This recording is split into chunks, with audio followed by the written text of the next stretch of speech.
Falando sobre formas de aplicar aqui especificamente para graduação.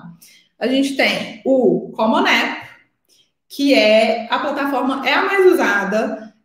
Você pode aplicar para até 20 universidades dentro dela. E ela é a mais usada porque ela tem muita oferta de universidade. Lá dentro tem mais de 900 faculdades no sistema que você pode puxar, tá? Então, ela é o mais comum usar o Common App. A gente vai ter aula sobre o Common App. A gente tem o Coalition também, que ele é bem menos usado. Eu não lembro de algum aluno meu que usou o Coalition, para ser sincera. Porque o Common App, ele já cobre tanta universidade que normalmente os alunos usam o Common App e se tem alguma outra universidade que não está no Common App, eles fazem pelo próprio site da universidade. Tem algumas universidades que não estão em plataforma nenhuma, você tem que aplicar direto para aquela universidade. Então, você faz direto na plataforma deles, né, da faculdade específica. Tem o sistema UC. As UCs, gente, é o sistema público de faculdades da Califórnia, University of California, né? Aí tem a UCLA, UCS, UC Berkeley, por aí vai. Eles têm um sistema próprio deles de aplicação também. Então, é fora desses outros sistemas que a gente está mencionando. Como o Common App é o mais comum de ser usado, né? Eu acho que vale a pena mencionar que ele vira agora em agosto. Quer dizer, ele dá um reset. Eles chamam, inclusive, assim, em inglês, eles falam Common App Resets. Ele dá um restart, sabe? Reinicia.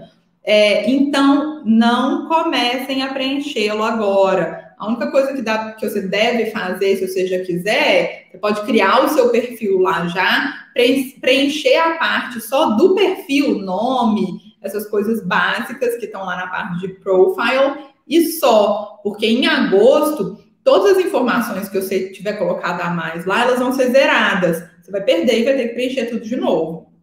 Então, fique atento a isso. Pergunta da Maria Júlia sobre transferência. Se eu vou aplicar para transferência, eu preciso fazer um college profile? Eu não lembro de aluno meu fazendo college profile, tá? Agora, transferência é o que eu falo que é uma gray area, é a rainha dos depende, né? Então, com transferência, você tem que checar com cada universidade quais que são os requisitos dela. Você vai ter que checar se precisa de um college profile. Mas, assim, eu nunca vi um aluno precisar fazer. Só falo para checar, porque, né, vai que é sempre bom olhar. E transferência é bem assim, é o vai que, é o depende, você tem que olhar universidade por universidade, quais que são os requisitos para você aplicar para transferência, tá? Que mais? Falando sobre counselor. Counselor, gente, é a autoridade da escola. Não precisa ser o chefão, o diretor. Pode ser, tá? Mas não necessariamente. Mas pode ser o seu coordenador, alguém com um cargo um pouco mais alto na instituição onde você estuda, e ele é que fica responsável por enviar alguns documentos, por exemplo, carta de recomendação, é ele que sobe no Common App, ele tem uma conta dele, de counselor, tá? O School Profile, esse perfil da escola, é ele que sobe também no Common App, então ele fica com algumas responsabilidades ali na sua aplicação, além de fazer uma das cartas de recomendação. É importante saber escolher, se você tem opção, escolher bem também o seu counselor, quem que vai fazer esse papel para você, que seja alguém com abertura, que esteja disposto a te ajudar e tudo, né? Falando sobre as oportunidades e os aplicantes, eu já vi aqui que a gente tem várias pessoas no geral, pessoas de oportunidades diferentes, né? A gente tem aqui gente para pós, gente para transferência, gente para graduação. Então, aqui eu vou dar alguns nomes que eu acho legal vocês saberem.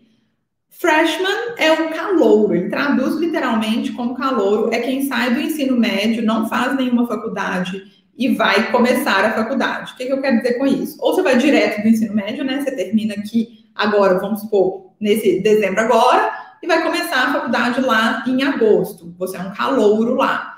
Tem também quem faz um gap year, que é o ano sabático, né?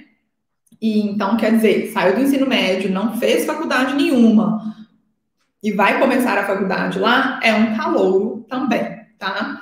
Agora, se você já começou um curso de ensino superior aqui, você vai fazer transferência. Aliás, não só aqui. Aqui nos nossos alunos, eu sei que a gente não tem ninguém fazendo faculdade já fora. Mas se você estivesse fazendo uma faculdade lá, você tem a opção de transferir para outra faculdade também. Igual você daqui do Brasil, da faculdade daqui, quer transferir para lá.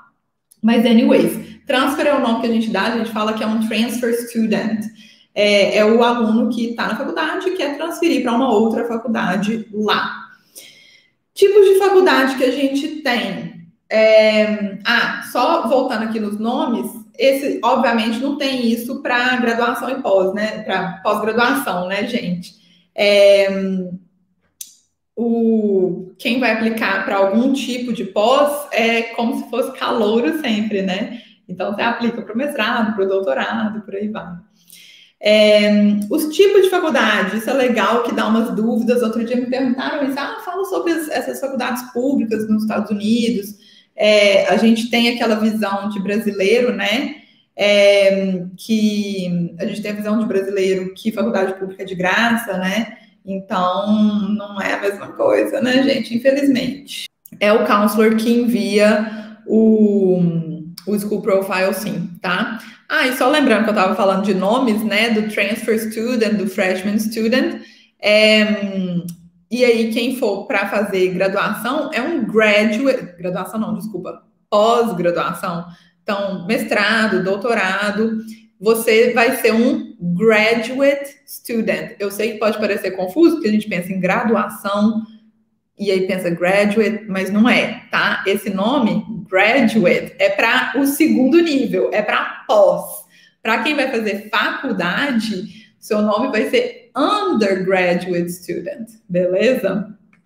A gente tem aqui uma aula sobre termos, tá? Esses nomes, esses vocabulários, tem uma aula sobre isso, e a gente fala sobre grad, undergrad e por aí vai. Voltando aos tipos de faculdade. Faculdade pública, é de graça igual no Brasil? Não, nada de graça nos Estados Unidos, gente. Infelizmente. As faculdades lá, públicas, que eles dão o nome de públicas, são as faculdades que recebem fundos dos estados, elas são estaduais, então elas são mantidas por eles, mas são pagas, não são mantidas, né? Elas recebem algum fundo dos estados e elas não... O aluno paga também, tem tuition normal.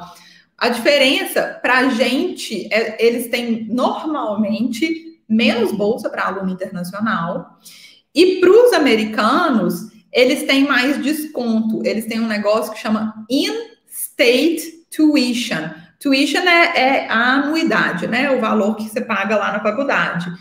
E a in-state, dentro do estado, é um desconto que as faculdades públicas dão para quem é residente daquele estado. Infelizmente, não se aplica para gente, então não rola.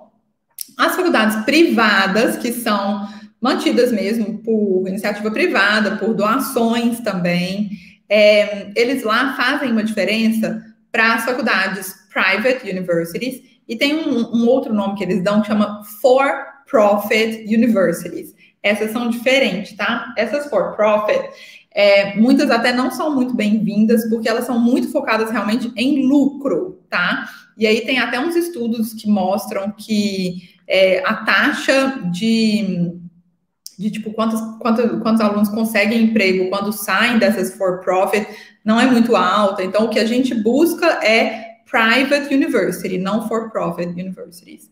Essas universidades privadas são as mais comuns, as que a gente conhece, desde as topzera lá de Harvard até as normais, a maioria é faculdade privada, tá? Temos também Community College, não, né? Não tem uma tradução para o português, porque é como se fosse algo entre o ensino médio e a faculdade. O nome do diploma que você recebe é o Associate Degree, é um diploma de associado.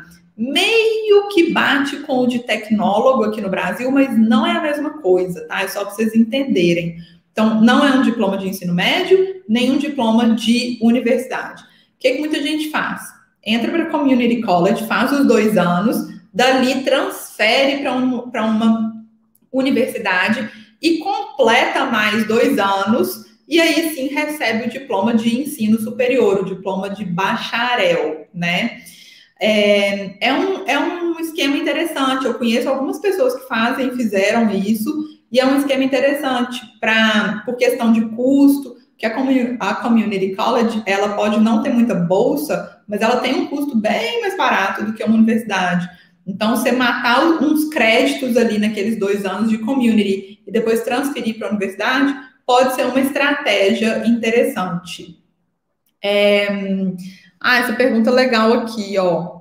Undergrad, peraí, seria o mesmo de undergrad minor? Você está perguntando se o community college é o mesmo de undergrad minor? Não é não, tá? Minor e major, gente, o major é o curso que você faz na faculdade. Então, tipo, eu estou estudando biologia, né? O meu curso é biologia. Se fosse aqui no Brasil, você fala assim, estou estudando biologia, né? Seria o seu major, é o curso que você faz na faculdade. E minor é eu não sei nem como é que traduz para o português, mas é como se fosse um extra, é uma ênfase que você pode dar em algumas matérias. Então, você sai com um diploma de major, ou seja, um curso completo de biologia, por exemplo, com minor em, sei lá, psicologia, sabe? Então, o minor, ele é umas matérias a mais que você pode fazer para adicionar ao seu diploma, tá?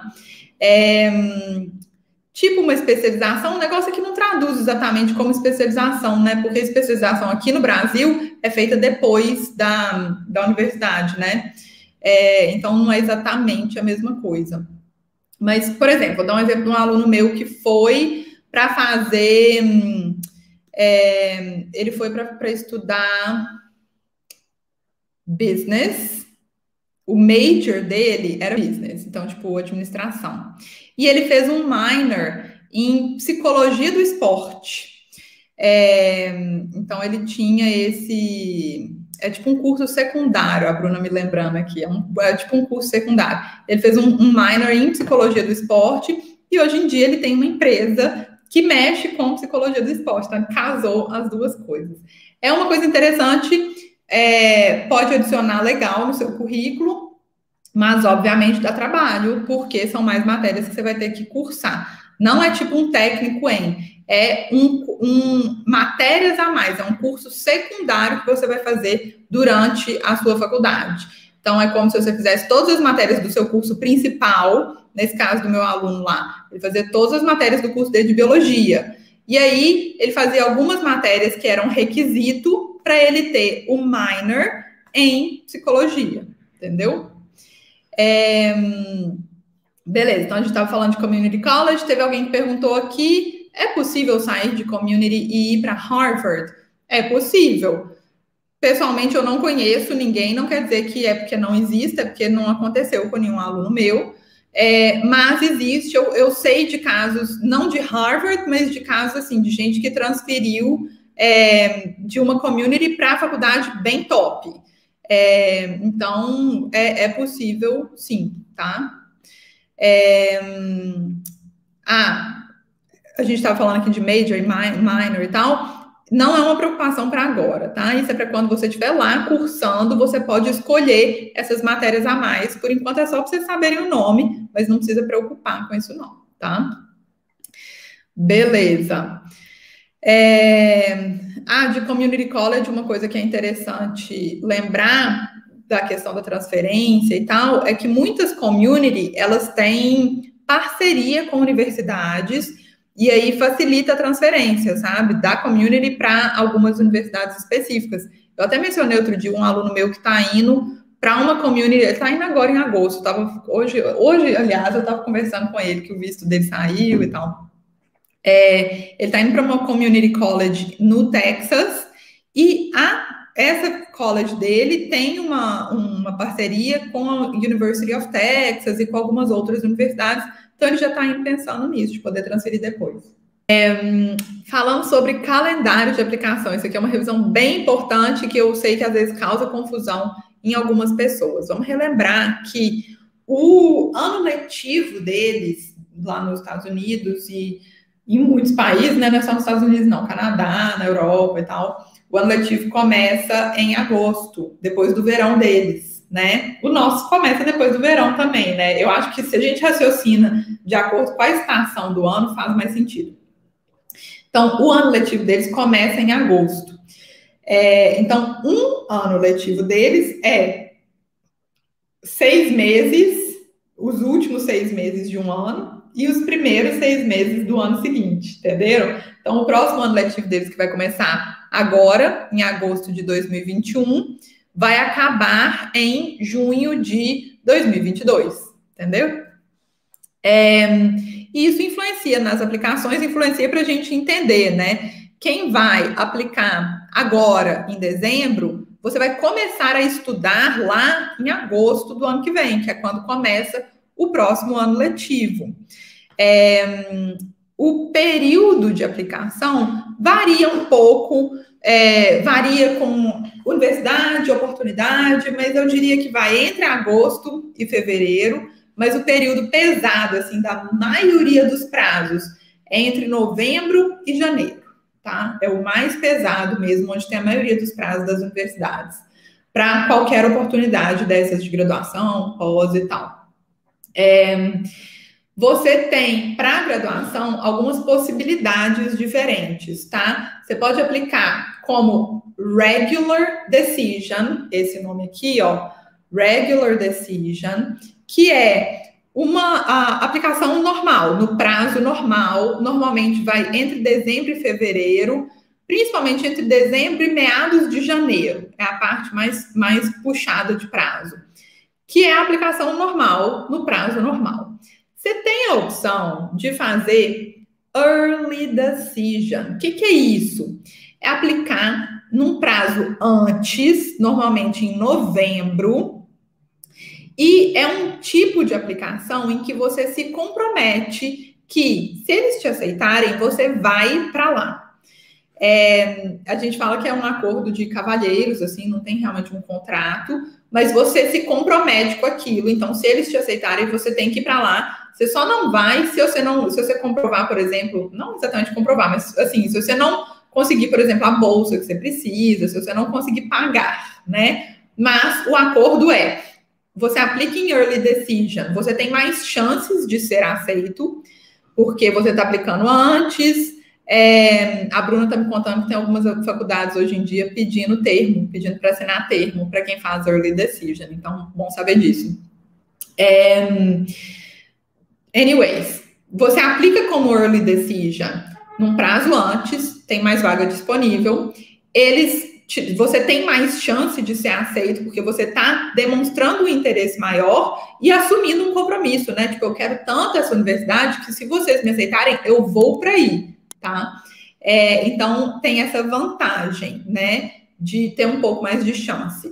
Tem também, em prazo antes, o que a gente chama de Early Action. A Early Action também é um prazo mais cedo, também normalmente em novembro. Nesse caso, a diferença principal é que não é binding. Binding é esse nome que a gente dá dessa obrigatoriedade de, se for aceito, você tem que ir.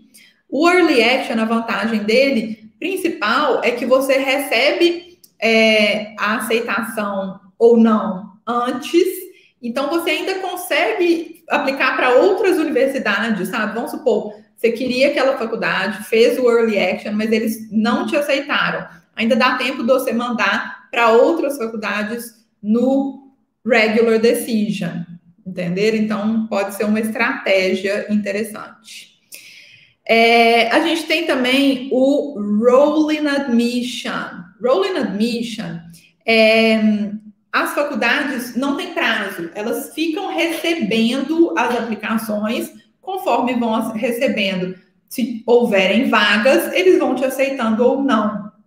Rolling Admissions Existem algumas universidades que, inclusive, pode ser assim para você, para quem não aplicar agora, vamos supor, não vai aplicar agora em janeiro, em dezembro, você pode aplicar até o meio do ano que vem para começar em janeiro do outro ano. Lembra do negócio do ano letivo ser diferente? Então, algumas rolling admissions, elas fazem esse esquema, sabe? De gente começando em agosto, mas também gente começando em janeiro, dependendo de quando que eles mandaram a application deles. É bem comum também para community college. Tem muita community college que é rolling admission, não tem prazo fixo, tá? Essa observação aqui é bem interessante, eu sei que tem gente que fica confuso. Quando você entra na faculdade, a turma que você entra é a class of e o ano que você vai formar, tá? Tem gente que fica confuso e fala assim, class of 2021, né? Class of 2021, porque você está entrando agora. Não é isso. O nome da sua turma é o nome do ano que você vai se formar. Então, para a turma desse ano, por exemplo, eles são Class of 2025, porque eles vão formar em 2025. Isso eu já vi gente fazendo confusão, é interessante saber disso. É o ano de formatura. E as estações do ano. Por que isso está aqui? Não é só porque eu quero que vocês saibam os nomes, né? Summer, Fall, Winter, Spring e tal. Mas é porque eles usam muitas vezes os nomes das estações para falar quando que as aulas começam. Então, por exemplo, no ano letivo normal deles, que começa em agosto, ele é o Fall Semester. Então, você que está aplicando agora, você vai começar lá as aulas no Fall Semester, entenderam? Então, e para quem começa em janeiro, para quem faz aquela rolling admission que eu falei, vai começar no que eles chamam de Spring Semester, que é mais ou menos em março. Eles não chamam de winter nem nada. O semestre do o primeiro semestre deles do ano, eles chamam de Spring Semester. Então, para a maioria das pessoas, o nome de quando vocês vão começar vai ser o Fall Semester, tá? Esses eu acho que eram os termos principais e os prazos e os nomes principais que eu queria rever com vocês e mencionar para deixar bem claro. Por quê? Agora é a hora para muita gente. Eu vi que tem gente aqui que está adiantado, estou maravilhada com isso. Então, para vocês estão aprendendo para já ficar sabendo. Mas, para quem vai aplicar agora, agora é a hora, sabe? De organizar as coisas, de começar as redações, de fazer lista de prazo, de saber quais faculdades você vai escolher para poder fazer a tabelinha com os nomes, com os prazos, com o que você tem que mandar para cada uma. Porque agora, gente, segundo semestre, ele passa assim, ó, piscou o olho, passou. Então, é muito importante você estar organizado, você estar sabendo o funcionamento de tudo para você conseguir atingir seu objetivo, né?